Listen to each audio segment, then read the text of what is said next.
ఇవాళ నుంచి 3 రోజుల పాటు ఆందోళనకు పిలుపునిచ్చారు ఏపీ స్టేట్ వాలంటీర్ల అసోసియేషన్. ఉద్యోగ భద్రత కల్పించాలని, తిరిగి విధుల్లోకి తీసుకోవాలని డిమాండ్ చేశారు. గ్రామ వార్డు సచివాలయంలోని అడ్మిన్ సెక్రటరీలకు వినతి పత్రాలు ఇవ్వనున్నారు. అధికారంలోకి వస్తే 5,000 కాదు 10,000 ఇస్తామని ప్రకటించిన చంద్రబాబు నమ్మించి మోసం చేశారని 3 నెలలుగా ఆందోళన బాటపట్టారు.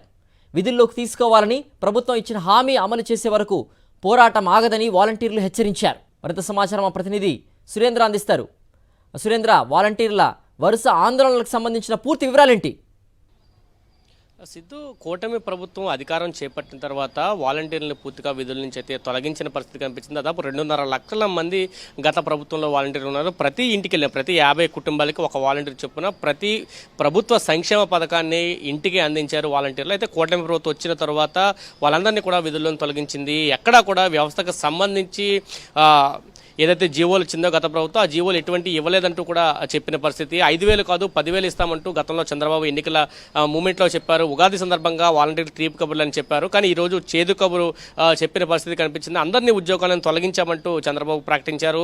ఎటువంటి నిబంధనలు లేవు అంటూ కూడా చెప్పిన పరిస్థితి. విజయవాడలో వరదల సమయంలో కూడా పూర్తిగా ప్రభుత్వ యంత్రాంగంతో వైఫల్యం చెందిన తర్వాత కూడా వాలంటీర్లు ఉపయోగించుకొని ఎవరెక్కడ ఉన్నారు అనే సమాచారం కోసం వాలంటీర్ని విధుల్లోకి తీసుకున్న పరిస్థితి కూడా మనకి చాలా స్పష్టంగా కనిపించింది. ఎందుకంటే ప్రతి అంశంలో వాలంటీర్లు ఉపయోగించుకుంటూనే వీళ్ళంతా వైసీపీకి సంబంధించిన వాళ్ళు కాబట్టి విధుల్లో ఉండకూడదని ఒకే ఉద్దేశంతో కూటమి ప్రభుత్వం చెప్తుంది. అయితే వీళ్ళెవరూ కూడా వైసీపీకి సంబంధించిన కాదు అంటూ కూడా వాళ్ళు చెబుతున్న పరిస్థితి. ఉద్యోగంలో కూటమి ప్రభుత్వం అధికారంలోకి వచ్చిన తర్వాత 20 లక్షల ఉద్యోగాలు ఇస్తాము, యువతకు ఉపాధి కల్పిస్తామంటూ పెద్ద ఎత్తున పాలసీలు పెడుతున్న కూటమి ప్రభుత్వం అధికారంలోకి వచ్చిన తర్వాత 2.5 లక్షల మంది వాలంటీర్లని రోడ్డు పాలు చేసింది. మా ఉద్యోగాల భద్రత కల్పించండి, మాకు ఉద్యోగాల భద్రత కల్పించండి. ఎన్నికలకు ముందు కూటమి ప్రభుత్వం ఏదైతే హామీ ఇచ్చిందో 5,000 కాదు 10,000 అంటూ ఆ వేతనాన్ని ఇవ్వాలంటూ వాళ్ళంతా ఆందోళన చేస్తున్న పరిస్థితి కనిపించింది. ఇప్పటికే దాదాపు 5 నెలల నుంచి ఆందోళన చేస్తున్నారు. ఇప్పుడు కేబినెట్ సమావేశం ఈరోజు జరుగుతున్న నేపథ్యంలో 3 రోజుల కార్యక్రమానికి వాళ్ళు పిలుపునిచ్చిన పరిస్థితి.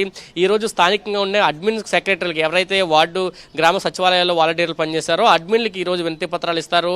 రేపు రాష్ట్ర వ్యాప్తంగా భిక్షాటన కార్యక్రమం చేయబోతున్నారు. ఎందుకంటే 5 నెలల నుంచి వేతనాలు లేవు, ఎన్నికల కోడ్ వచ్చిన కంటే వేతనాలు నిలిపివేసిన పరిస్థితుల్లో వాళ్ళతో ఆందోళన చేస్తున్న పరిస్థితి కనిపిస్తుంది. 4వ తారీఖున వెనక్కి కూటమి ప్రభుత్వం ఏదైతే నిర్ణయం చెప్పి వెనక్కి నడిచిందో అదేవిధంగా మేము వెనక్కి నడిచిన నిరసన తెలియజేస్తామంటూ బ్యాక్ వాక్ వాళ్ళు చేయబోతున్న పరిస్థితి కనిపిస్తుంది. 2.5 లక్షల మంది యూత్ని ఈ రోజు రోడ్డుని పడిచాడు చంద్రబాబు నాయుడు నిర్ణయం వల్ల మేమంతా రోడ్డుని పడ్డాం, ఖచ్చితంగా మాకు న్యాయం చేయకపోతే ఆందోళన బాట పట్టి తీర్తామంటూ ఇప్పటికే హెచ్చరికలు అయితే జారీ చేస్తున్న పరిస్థితి అయితే ఆంధ్రప్రదేశ్లో కనిపిస్తుందని చెప్పాలి. సిద్ధు.